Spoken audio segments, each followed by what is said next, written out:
살아보니 행복은 하루 불어 하루 사는 것. 정혜제.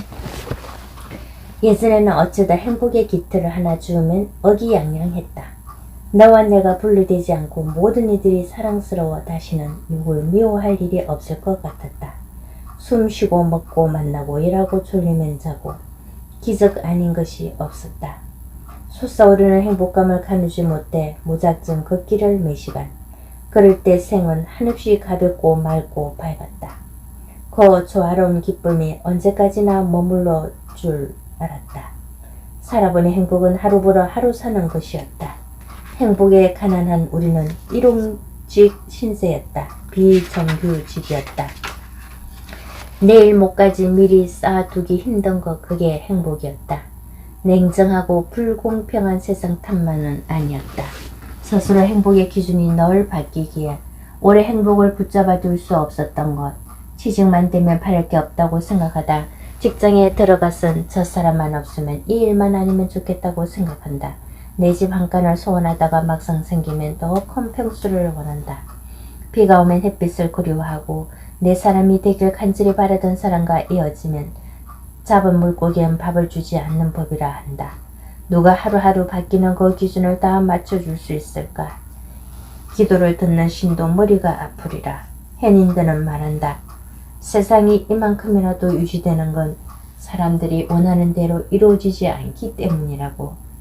행복의 정규직이 되지 못한 건 누가 방해했어가 아니라 스스로 원한 결과였다. 행복에 대해 계모해지기로 했다. 드릴 기도락은 오직 감사합니다 뿐임을 깨닫자 더 자주 행복해졌다. 어쩌다 하루 행복을 공치는 날이 있어도 오래 불행하지 않았다. 다음 날 보러 다시 따뜻해지면 되니까. 내일도 고단한 출근길에 오를 당신에게. 만약 우리에게 시간이 얼마 남지 않았다면 뭘 제일 하고 싶어? 내일이 최후인 것처럼 살아라 라는 말은 엉터리야. 새삼스레 뭘 하겠어. 널 하던 대로 아침에 출근하고 저녁엔 당신에게 돌아가야지. 영화 사랑 후에 남겨진 것들 중에서. 이 도시에서 아침마다 출근하는 사람들에게 깊은 경외심을 품는다. 지하철과 버스, 자전거, 자가용 어떤 수단을 쓰건 아침마다 사람들은 영화를 찍는다. 낡고 진부하며 고만고만한 감동과 소름이 돋는 지옥의 필름은 신림동에서 안국동까지 출퇴근한 적이 있었다. 집에서 지하철역까지 버스를 타고 나가 2호선을 탔다. 어느 호선이나 비슷하겠지만 특히 출근 시간 2호선은 처절함 그 자체다. 이미 터지기 일보 직전의 상태로 도착하는 전철. 아무리 복잡해도 적을 타야 늦지 않는다. 안간힘을 다해 억지로 틈을 만들어 끼어든다. 콩나물 시루 속 한 가닥 콩나물 신세가 된 내게 위안을 주는 건 이어폰을 타고 흘러드는 음악 맺고 한 치의 여백 없이 서로 엉켜붙어 침묵의 시간을 달리는 동안 떠오르는 어느 시인의 시. 많은 지하철에서 갑자기 코피가 흐른다면 두 손으로 자신의 피를 받을 수 있을까 없을까? 다행히 코피가 터진 적은 없었다.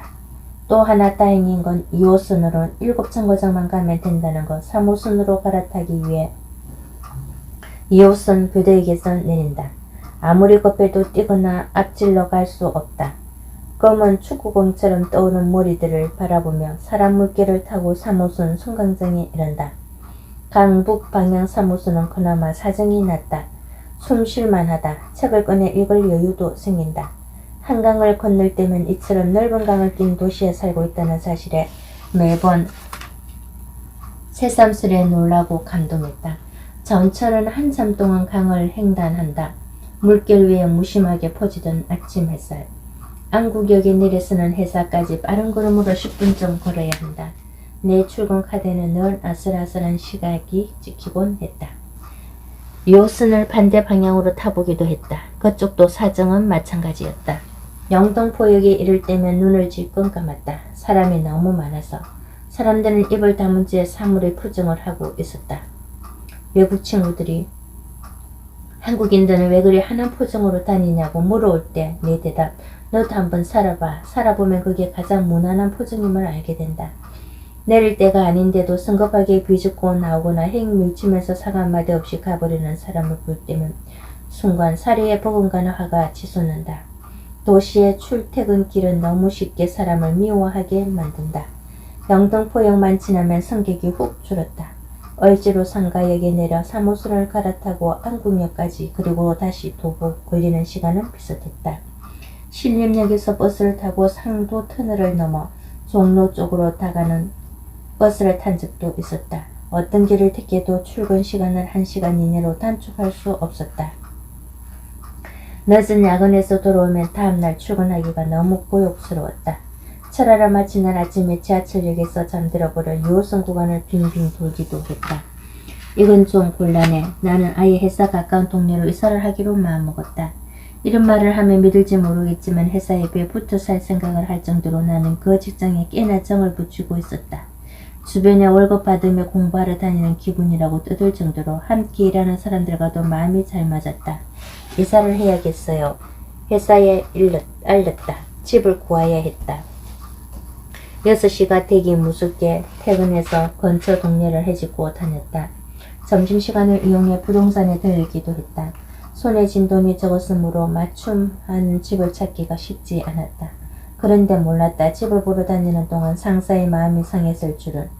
줄곧 야근과 철화를 치렀건만 그 10여일의 칼퇴근이 서운했던 모양이었다. 연인과 조직의 공통점, 잠깐의 마음 공백도 못 견딘다는 것, 철저히 사로잡혀 있기를 바란다는 것, 아닌 게 아니라 그 무렵 나는 이사에 온통 정신이 팔려 있었다. 그래도 내 진심을 몰라주는 것 같다. 나는 또 그게 서운했다. 이사를 전후로 서로 미묘하게 마음이 비껴가는 친구들의 출현, 소통의 남매, 훤한 일이었다. 드디어 30분 이내로 출근할 수 있는 동네에 집을 구했다. 그러나 그로부터 얼마 지나지 않아 회사를 그만뒀다. 출근 시간을 30분 단축하려다 퇴직을 앞당겼다는 조금은 우스꽝스럽고 슬픈 이야기. 그때 상사와 지금도 연락하고 지낸다는 조금은 재밌는 이야기. 아침녘 많은 지하철을 떠올릴 때마다 인도 겐지스 강가에서 초를 띄우며 기도하던 마음을 모은다. 그대 이번 생에 이토록 수고했으니 다음 생에는 아예 출퇴근을 알리는 햇빛이나 달빛으로 태어나기를, 하루에 2번쯤 크게 웃을 일이 생기기를, 단순하고 가볍게 너무 애쓰지 말고, 기온 빠지고 만사가 힘들어해지고 누군가가 몹시 미워지는 날이 있다. 마음이 싸늘하게 식고 모든 걸 끝장내고 싶을 만큼 화가 나는 날이, 이런 날에 내 삶에 2가지가 부족하다는 신호다. 느림과 텅 빔. 인생에서 일어나는 모든 소동은 이 두 에너지가 방전됐을 때 생긴다. 공원이나 숲길, 가능한 조용한 곳을 홀로 걷는다. 도심이라면 새 정거장쯤 미리 내린다. 오른발 왼발의 움직임을 느끼며 천천히 걷는다. 느림을 충전하는 거다. 속도를 내어 달린다고 한들 마음을 쉬지 않는 한 어디에도 이룰 수 없다. 걸으면서 자신에게 들려준다. 나는 아무것도 아니다. 나는 아무것도 아니다. 텅 빔의 충전이다. 무의 수혈이다. 나라나 학고북도란 실체가 있다고 생각하기에 화가 나는 곳이다. 사실 나는 아무것도 아니다. 그래서 모든 것일 수 있다. 화를 치솟게 만든 그의 얼굴을 떠올려 본다. 내 얼굴이다. 그이가 한 일은 언젠가 내가 다른 이에게 했던 행동이다. 다만 그때는 그 행위가 이토록 아픈 것인 줄 몰랐을 뿐이다. 그렇게 조화를 찾는다. 균형을 맞춘다. 계속해서 내 안에 높은 자의의 속삭임에 귀 기울인다. 인생은 그렇게 고민할 가치가 없다. 그냥 살면 된다. 아무렇게나 산다는 뜻이 아니라 가볍게 그냥 산다는 뜻이다. 인생은 아주 단순하다. 굶주리지 않을 정도의 먹을거리, 햇빛과 추위를 가릴 의복, 몸을 가릴 지붕만 있으면 된다. 그 이외의 것을 채우느라 오늘 그처럼 마음을 다쳤다. 마음을 쉬어라. 자연은 빈 곳을 찾아 자연스럽게 채워준다. 내 안에 이미 모든 것이 있다. 완전하다. 그리고 아름답다. 느림과 텅 빔. 이 2가지로도 마음이 쉬어지지 않을 때 마지막으로 시도해보는 방법 하나. 정성스럽게 요리한 음식을 먹고 푹 자기. 내가 정말 살아있다고 느낄 때. 이런 나라가 있다면 어떨까? 살아있다는 실감이 드는 순간이면 나이를 먹는 나라. 그 나라에서 지금 내 나이는 몇 살이나 됐을까? 아마 지금 내 나이보단 어리겠지. 그런 순간을 제때 포착해 느끼기란 쉽지 않으니까. 습관적으로 일어나서 씻고 집을 나서고 일하고 공부하고 그 사이사이 주목받지 못했던 짜투리 순간들이 짠하게 다가온다. 그런 시간들만 어딘가에 따로 모여서 살아가는 상상을 해본다. 급한 일을 마저 해치우기 위해 서둘러 식사를 하던 시간, 너를 기다리며 주변의 공기에 예민하게 촉수를 세우던 시간, 잠들지 못해 뒤척이던 시간, 풀벌레 소리에 가을을 느끼며 사랑 다음에 오는 적막을 생각하던 시간. 그런 시간들이 모인 나라가 있다면 그곳에선 제대로 대우받고 행복하길 빌어본다. 이 계절이 지나면 그런 순간들이 또 얼마나 많이 쌓일까. 기억도 못하는 자잘한 순간들이 모여 지난 날이 되는 것. 소동과 자극이 주연 자리를 깨차는 동안 기꺼이 잊히고 말았던 조인의 시간들 속에 내 인생의 비밀이 차곡차곡 빠져 흩어져 간다.